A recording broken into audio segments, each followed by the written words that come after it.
wanafunzi wake, kila mtu asikiaye maneno yangu na kuyatenda, mtu huyo atafananishwa na mtu mwenye akili aliyejenga nyumba yake juu ya mwamba. Mvua ikaja, gharika ikapiga nyumba ile, lakini haikuanguka kwa sababu msingi ulikuwa kwenye mwamba. Na niwaambie wapendwa, hakuna kipawa cha kusikia peke yake.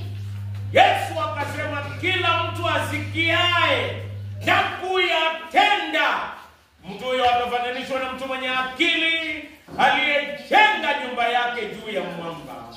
Kila wakati ukienda kanisani Jumapili, kitu cha muhimu sio kusikia peke yake. Sikia na kutenda.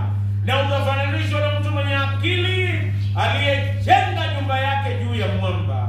Mwamba ni Yesu Kristo. Msingi wetu ukijengwa kwa Yesu Kristo hatutatingizwa. Tabu itakuja, shida itakuja, gonjwa itakuja, hata kifo itakuja, lakini hatutatingizwa kwa sababu Yesu ndio yule jana, leo na hata milele. Bwana asifiwe. Amen. Bwana asifiwe. Amen. Leo nataka kuangalia neno ya uhusiano. Kwa hii dunia ni vizuri kuwa na uhusiano mwema.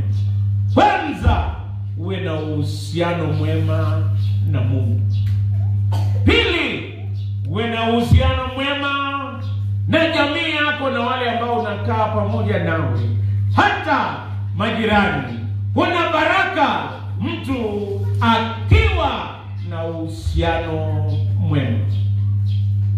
Hadithi inatolewa ya kwamba kulikuwa na ndume tatu. Kulikuwa na ndume tatu na simba.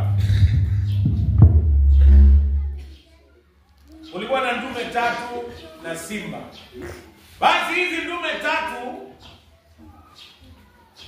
zilikuwa na uhusiano mzuri, zilikuwa zinaomba pamoja, zinakula pamoja, zinatembea pamoja, na walikuwa na uhusiano mzuri.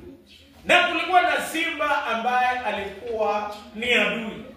Huyu simba alitamani kula nyama ya hizi ndume, lakini kwa sababu walikuwa pamoja akaona